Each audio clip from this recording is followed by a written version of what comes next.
충격적인 일이 벌어졌습니다. 세계 최고 석유 부국 사우디아라비아의 한복판에서 한국 기술자가 사막을 푸른 농장으로 바꿨다는 믿기 힘든 소식이 전해졌습니다. 그 주인공은 놀랍게도 은퇴한 66세 한국 기술자. 그가 사막 한가운데서 벌인 기적 같은 반전. 지금 공개합니다. 시작하기 전에 1초면 누를 수 있는 좋아요 한 번만 눌러주시면 영상 제작에 큰 힘이 됩니다. 이곳은 사우디아라비아 알카슘 지역. 지표면 온도는 무려 63도, 모래 폭풍이 끊임없이 휘몰아치는 이곳은 이미 사람의 손을 거부하는 죽음의 땅이 되어버렸습니다. 수십 년 전만 해도 이 지역엔 푸르른 농장이 존재했습니다. 하지만 가속화된 사막화, 바닥난 지하수, 끝없는 실패의 연속, 세계 유수의 농업 강국 미국, 네덜란드, 이스라엘조차 이곳에서 손을 털고 물러났습니다. 절망에 빠진 건 사우디 농업부도 마찬가지였습니다. 리야드 농업개발청의 회의실, 회색 정장 차림의 남자 하나가 창밖을 바라보며 조용히 중얼댔습니다. 이게 정말 왕세자의 뜻이라고?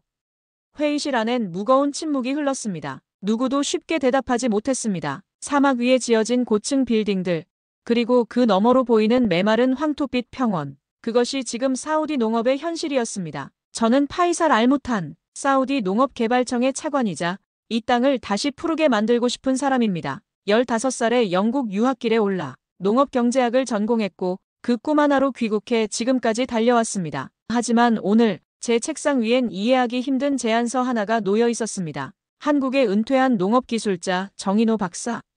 화면 속 그의 프로필이 회의실 스크린에 떠 있었습니다. 백발의 노인, 낡은 양복, 어딘가 오래된 감성이 느껴지는 종이 노트 한 권. 글을 보는 순간 제 안에서 냉소가 올라왔어요. 우린 최첨단 기술을 갖춘 전문가들도 해결하지 못한 문제를 이 노인이 어떻게 해결한단 말입니까? 가슴속에서 불쾌함이 끓어올랐습니다. 미안하지만 농업부 회의에 등장할 인물로는 너무 시적인데요. 제 말에 몇몇 참석자들이 고개를 떨궜다. 누군가는 씁쓸하게 웃기도 했죠. 그리고 그 웃음은 지금 사우디의 현실을 보여주는 단면이기도 했습니다. 우리의 절박함, 그리고 그 속에서도 새로운 시도를 향한 두려움이 섞인 복잡한 감정이었어요. 우리는 이미 3번의 실패를 겪었어요. 이스라엘의 절수 농법, 미국의 초대형 온실 시스템, 네덜란드의 스마트팜 자동화 시스템, 수십억 리알을 투자하고도 알카슘의 모래바람 앞에 무너졌습니다. 매번 희망을 품었고 매번 좌절했죠. 그 실패의 쓴맛이 아직도 입안에 남아있는데 이제는 첨단 기술도 아닌 한 노인에게 기대를 걸어야 한다니. 그래서 이제 한국이라고요? 말을 끝맺지 않아도 제 표정은 충분히 비아냥거리고 있었을 겁니다. 입가에 걸린 쓴웃음, 눈빛에 담긴 의심, 그리고 목소리에 담긴 조롱. 이 모든 것이 제 감정을 드러내고 있었어요. 한국은 IT 강국이지 농업 강국이 아닙니다. 그리고 한 명의 은퇴한 노인이 이 문제를 해결할 수 있다는 건 제 말은 뚝 끊겼어요. 갑자기 떠오른 건 왕세자가 직접 써내려간 서명이 담긴 문서였죠. 그 문서는 이 프로젝트에 절대적인 힘을 실어주고 있었습니다. 왕가의 명령은 거스를 수 없는 법이었죠. 가슴속에서 분노와 체념이 교차했습니다. 실망스럽게도 이게 왕실의 최종 결재입니다. 직접 요청을 드리라는 명이 내려왔어요. 총괄부장 아흐메드의 말에 회의실이 다시 얼어붙었다. 모든 시선이 저를 향했어요. 그들의 눈빛에서 저는 기대와 두려움, 그리고 제가 어떤 결정을 내릴지에 대한 궁금증을 읽을 수 있었습니다. 저는 알아요. 사람들은 파이살이 움직이지 않으면 이 프로젝트는 끝이다라고 생각하고 있었죠. 하지만 한편으론 파이살이 변할 리 없다고도 믿고 있었을 겁니다. 제가 얼마나 고집이 센지, 얼마나 자존심이 강한지 모두가 알고 있었으니까요. 손가락으로 테이블을 두드리며 생각에 잠겼어요. 머릿속에서 수많은 생각이 스쳐 지나갔습니다. 거부할 방법을 찾아보려 했지만 그럴 수 없다는 사실도 알고 있었죠. 깊은 숨을 들이쉬고 드디어 결정을 내렸습니다. 그 노인을 부르자. 드디어 제가 입을 열었습니다. 그 순간 회의실 구석 어딘가에서 들릴 듯 말 듯한 안도의 숨이 새어나왔습니다. 누군가는 어깨에 긴장을 풀었고 누군가는 살짝 미소를 지었습니다. 저는 짧은 숨을 내쉬며 속으로 중얼거렸어요. 이건 기술 검증이 아니다. 이건 내 자존심과 싸움이야. 이 결정으로 인해 앞으로 얼마나 많은 것들이 변할지 그 순간 전혀 예상하지 못했습니다. 때로는 인생에서 가장 중요한 결정이 가장 작은 순간에 내려지는 법이죠. 그리고 이 결정이 제 삶을 완전히 바꿔놓게 될 줄은 그때는 몰랐습니다. 차관님, 공항에 직접 나가시는 게 예의 아닐까요? 비서관 사미르의 조심스러운 질문이었지만 저는 고개를 저었어요. 창문 너머로 보이는 사막의 모래바람이 거세게 불고 있었습니다. 마치 제 마음속 혼란처럼요. 예의보다 중요한 건 판단력입니다. 그 사람이 어떤 사람인지 겉모습보다 안에서 확인하고 싶군요. 단호하게 말했지만 그 말에는 숨겨진 감정이 섞여 있었다. 불편함, 경계, 그리고 아주 작은 두려움. 어쩌면 제가 공항까지 나가지 않은 건 단순한 오만함이 아니었을지도 모릅니다. 정인호 박사가 기대에 미치지 못할까봐, 기술자로서의 제 자부심이 무너질까봐 두려웠던 건지도 몰라요. 정인호, 예순을 훌쩍 넘긴 한국의 기술자. 그의 이력서를 몇 번이고 읽어봤지만 특별한 점을 찾기 어려웠습니다. 서울대학교 농업생명과학부를 졸업하고 한국농촌진흥청에서 30년 근무했다는 정도. 화려한 수상 경력도 세계적인 연구 실적도 없었어요. 그저 평범한 공무원의 이력처럼 보였습니다. 그가 진심으로 사우디의 사막 한복판에 발을 들릴 줄 몰랐습니다. 이 극한의 환경을, 이 척박한 현실을 과연 그가 이해할 수 있을까? 그저 관광 삼아 예우 차원에서 의례적으로 답장을 한 것이라고 생각했어요. 하지만 도착했다는 보고를 받았을 때 저는 말문이 막혔습니다. 예상과 달리 그는 정말 왔고 이제 저와 마주하게 될 것이었습니다. 사무실 창문 너머로 리야드의 전경이 펼쳐졌습니다. 수십 년간 석유 자본을 바탕으로 사막 위에 지어진 고층 빌딩들, 그리고 그 너머로 끝없이 펼쳐진 모래바다. 우리의 도전은 바로 그 척박함과의 싸움이었습니다. 그 싸움에서 이 노인이 우리에게 무엇을 줄 수 있을까? 의구심이 가슴을 짓눌렀습니다. 다음 날 아침 회의실, 문이 열리자 회의실 안의 온도가 바뀌는 것 같았어요. 은퇴한 기술자. 그러나 똑바로 선 등 정갈한 셔츠, 그리고 눈동자엔 놀랍도록 선명한 광채가 있었습니다. 정인호 박사는 제 예상과 달리 연약하거나 지친 모습이 아니었어요. 오히려 그의 존재감은 방 안을 가득 채웠습니다. 초청해 주셔서 감사합니다. 사우디의 사막에도 녹색의 가능성이 있다고 믿습니다. 정인호 박사의 첫마디는 겸손했지만 그 안에는 자신감이 뚜렷했죠. 그의 목소리는 나이에 비해 단단했고 한국어 억양이 섞인 영어는 독특했지만 의외로 명료했습니다. 테이블 위에는 그가 가져온 낡은 가죽 노트가 놓여 있었고 그 옆에는 우리가 준비한 최신 태블릿이 있었습니다. 극명한 대비가 눈에 들어왔어요. 은퇴한 기술자에게 저희가 기대할 수 있는 게 있을까요? 회의실이 다시 얼어붙었다. 제 목소리에 담긴 냉소가 모두에게 전해졌을 겁니다. 저는 일부러 무례한 질문을 던졌어요. 시험이었죠.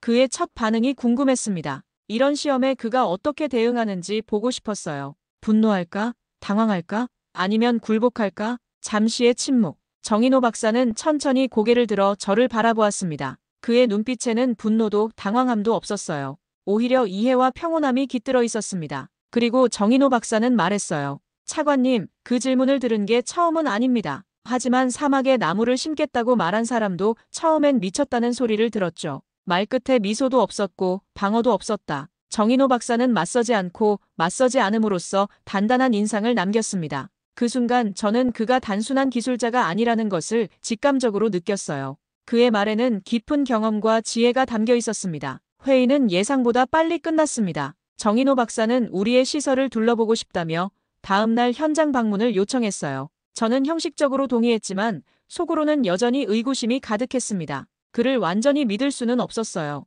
그날 밤 저는 혼자 CCTV를 열어봤어요. 정인호 박사는 모든 공식 일정을 마치고도 연구소에 혼자 남아 있었습니다. 다른 직원들은 모두 퇴근한 시간, 그는 아직도 일하고 있었어요. 새벽 1시 그는 여전히 책상 앞에서 손으로 도면을 그리고 있었어요. 컴퓨터가 아닌 펜으로, 자동화 시스템 대신 사람의 감각으로. 우리가 제공한 모든 최신 기술을 제쳐두고 그는 자신만의 방식으로 문제를 풀어나가고 있었습니다. 그 장면이 낯설게 가슴에 스며들었습니다. 오래된 방식, 그러나 그 안에는 무언가 진실된 것이 있는 듯 했어요. 제 안에 있던 냉소가 조금씩 균열을 보이기 시작했습니다. 아직 그를 완전히 신뢰할 수는 없었지만 최소한 그의 진심만큼은 느껴지기 시작했어요. 다음 날 아침, 연구소의 회의실에는 정인호 박사가 그린 도면들이 가득했습니다. 벽면을 채운 그림들, 테이블 위에 펼쳐진 스케치들. 그 모습은 마치 예술가의 작업실 같았어요. 하지만 그 그림들 속에는 놀라운 정교함과 세밀함이 담겨 있었습니다.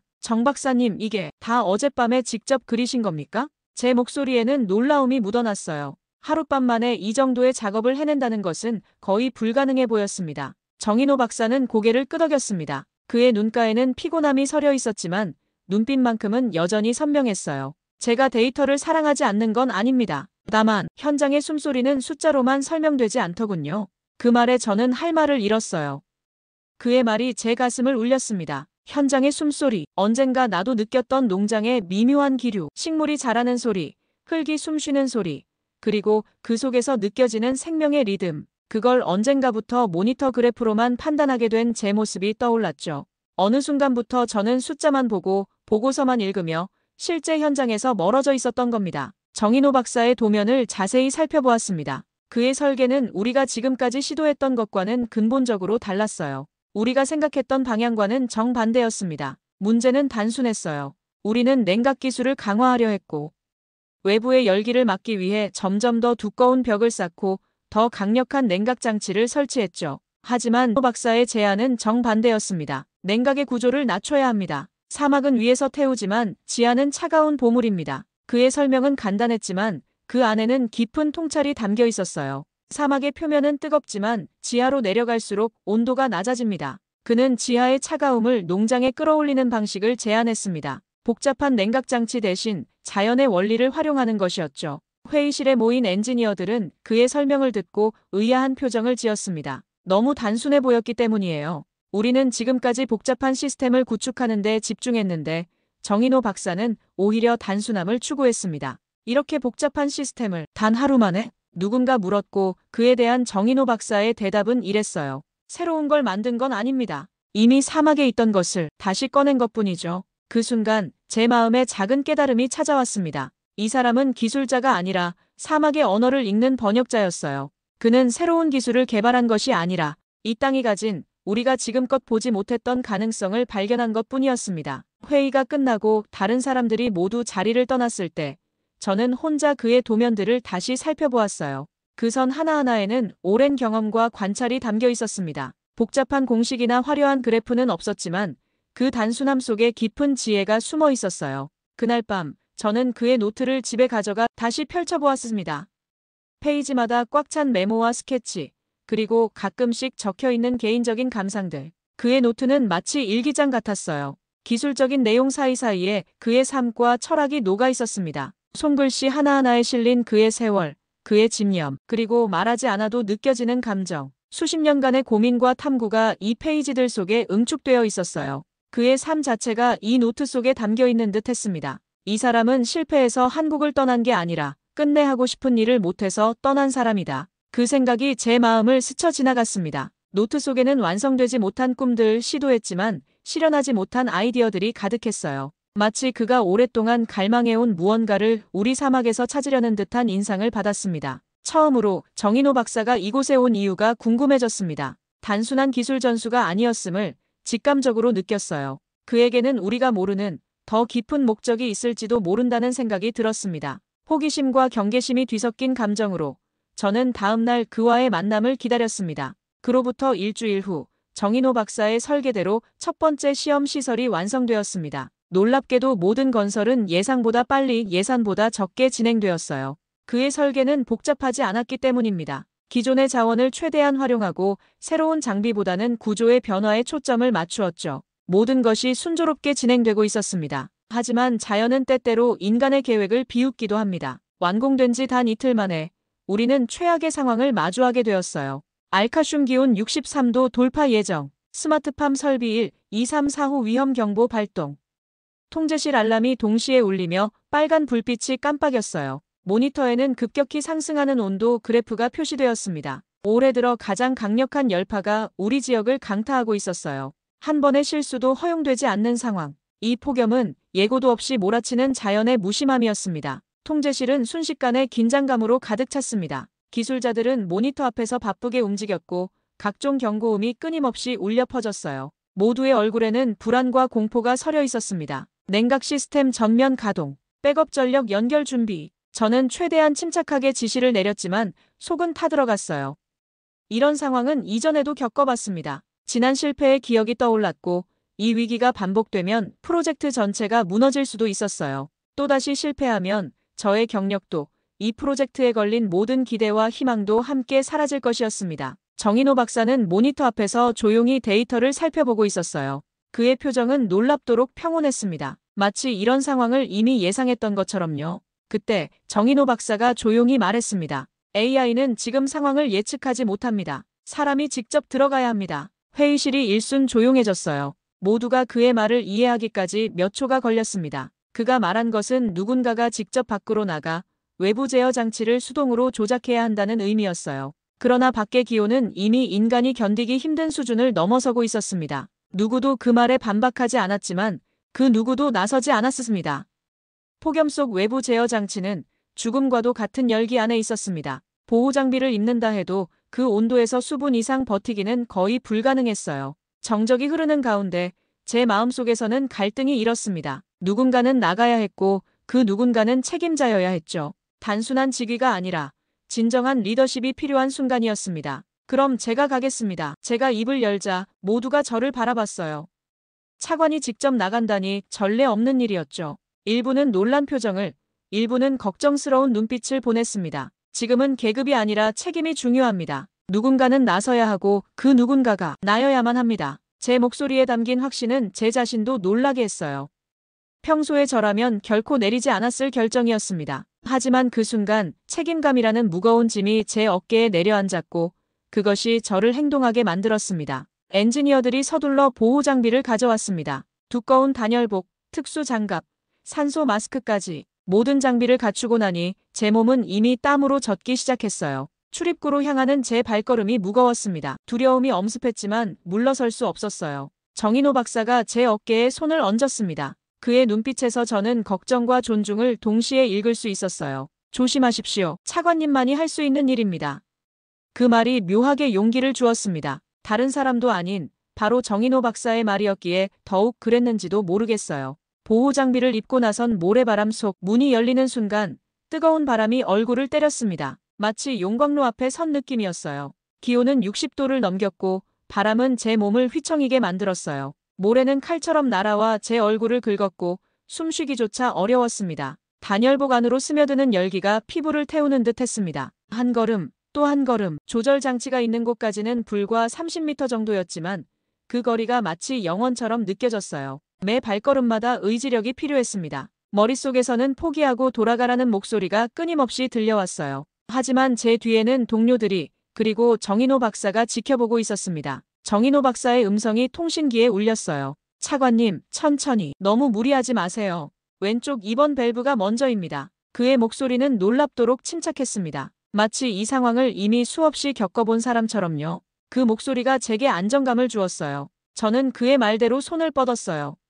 손잡이는 뜨거웠고 장갑 안으로 땀이 흘렀어요. 뜨거운 금속을 만지는 순간 화상의 고통이 느껴졌지만 참아냈습니다. 밸브를 돌리자 미세한 기계음이 들렸어요. 첫 번째 임무 완수. 좋습니다. 이제 오른쪽으로 5m 이동해서 냉각 시스템의 메인 스위치를 확인하세요. 그의 지시에 따라 움직였습니다. 모래바람이 점점 더 거세졌고 시야는 점점 흐려졌어요. 땀이 눈으로 흘러들어 시린 고통이 느껴졌습니다. 숨을 들이쉴 때마다 뜨거운 공기가 폐를 태우는 듯 했어요. 손이 까지고 팔은 무거워졌지만 물러설 수 없었습니다. 메인 스위치까지 도달하는데 무려 10분이 걸렸습니다. 거리는 짧았지만 이 극한의 환경에서는 한 걸음 한 걸음이 고통의 연속이었어요. 마침내 스위치에 도달했을 때는 이미 체력이 바닥나고 있었습니다. 스위치를 오른쪽으로 2번, 그리고 다시 왼쪽으로 1번 돌려주세요. 정인호 박사의 지시대로 스위치를 조작했습니다. 손가락이 떨렸고 시야가 흐려졌지만 무사히 임무를 완수했어요. 그 순간 통신기에서 환호성이 들렸습니다.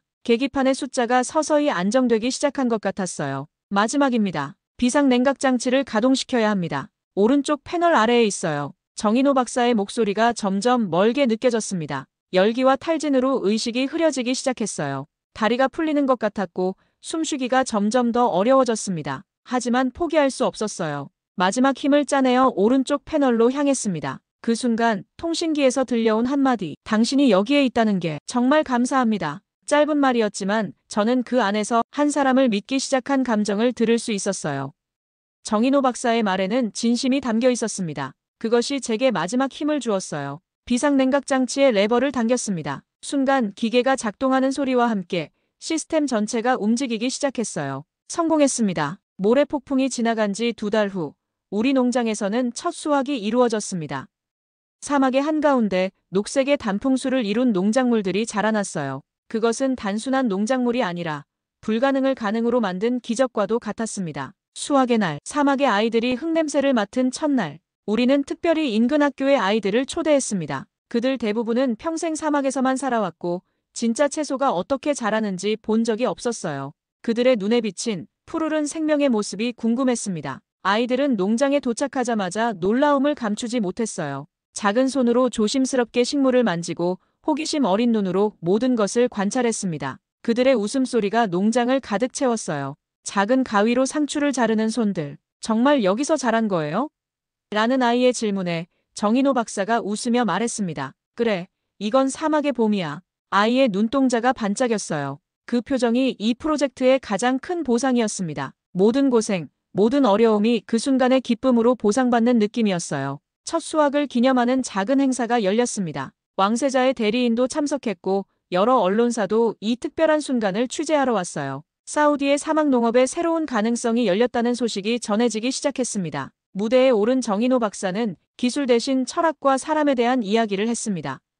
그는 자신의 공로를 내세우지 않고 대신 사막과 사람의 관계, 그리고 자연과의 조화에 대해 이야기했어요. 세계 최고의 기술보다 더 중요한 것은 그 기술을 다루는 사람의 마음가짐이라고 강조했습니다. 우리의 성공은 복잡한 기술이 아니라 단순한 원리에서 왔습니다. 자연을 통제하려 하지 말고 자연의 리듬에 귀 기울이는 것. 그것이 제가 여러분과 나누고 싶은 가장 중요한 교훈입니다. 그의 말 한마디 한마디가 청중의 마음을 울렸어요. 기자들은 열심히 메모를 했고 왕세자의 대리인은 진지하게 고개를 끄덕였습니다. 그리고 그 옆에 선 저는 연설 대신 고개를 숙였어요. 이 모든 건 정 박사님의 마음이 만든 기적입니다. 짧은 말이었지만 그것은 제 진심이었어요. 정인호 박사가 없었다면 우리는 여전히 실패의 늪에서 헤매고 있었을 것입니다. 기술이 아니라 사람이, 자본이 아니라 지혜가 이 프로젝트를 성공으로 이끈 것이었습니다. 행사가 끝난 후 저는 정인호 박사와 함께 농장을 걸었습니다. 해가 지는 사막의 풍경은 묘하게 아름다웠어요.